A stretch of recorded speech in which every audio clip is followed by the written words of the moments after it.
up, sabi nila mas swerte daw yung mga taong pinagpala. What the hell? So ako naniniwala din ako dun sa destiny, diba? Pero syempre kailangan mo pa rin mag-work hard sa everyday. Kung ano yung the best na kaya mong gawin, eh palagi mong lagyan ng effort sa mga bagay-bagay na yun para magkaroon ka ng initiative. So, but eto, pupunta na tayo sa Kamuning Flyover. Yan, wala ganong tao. Yan, meron dalawa akong kasama pero hindi nila naiintindihan kung anong sinasabi ko dito. Oh no! Yan, so pupunta tayo ngayon ng Makati. Yan, Makati. Maraming Makati doon. Yan, driver ko nasa labas. Yun. Really, nigga? So, kagandahan dito kasi sa sa Metro bus, libre lang siya pag sumakay ka ng metro. So, lahat ng ruta niya na pupuntahan, libre lang. So, from dun sa bahay, tapos papunta sa work ko, nagagastos ko lang is 4 real lang siya daily, 2 real, 2 real. So, yun ang kagandahan. Matipid siya, kaso yung oras lang talaga kailangan mag-adjust. Lalo pagka mayroon kang ang interval sa work or ang time na nilalaan ko nasa 1 hour and 15 minutes. So ganun yung travel time from my work to house and house to work, or from accommodation ko to work. Ayan, ganun. So ano naman, okay naman so far. So ganun lang yung aking daily na ginagawa araw-araw. So hanggang dito na lang muna guys, at see you next time. Yan, biyahe na. Alright, once again, this is SPK Chef Robert TV. Abangan nyo yung mga beats natin, yung mga vlogs, yung event namin na paparating nga pala this July 22. Kasama ko ang Crescent Familia and Lyrical Pinoy, siyempre DCG Qatar, at mga hip-hop sa buong Qatar.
para sa darating na 2022 FIFA ay handang-handa na sila. At syempre pride din nila yon na hindi mapahiya sa mga country na pupunta rito.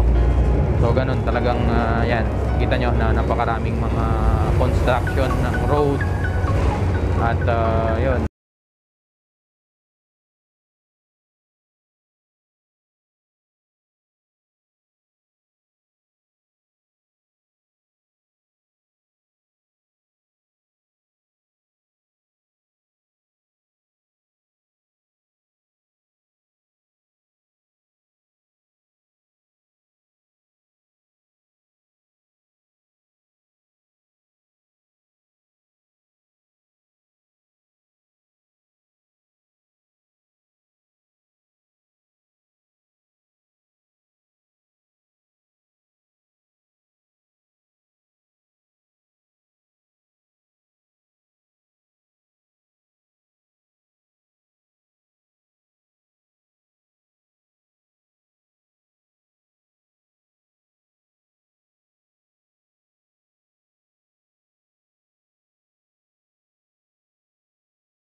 Maraming salamat sa inyong palagi suporta. Once again, this is SDK of Chef Proper TV. At bumabati sa inyo ng magandang araw. See you around. Bye bye.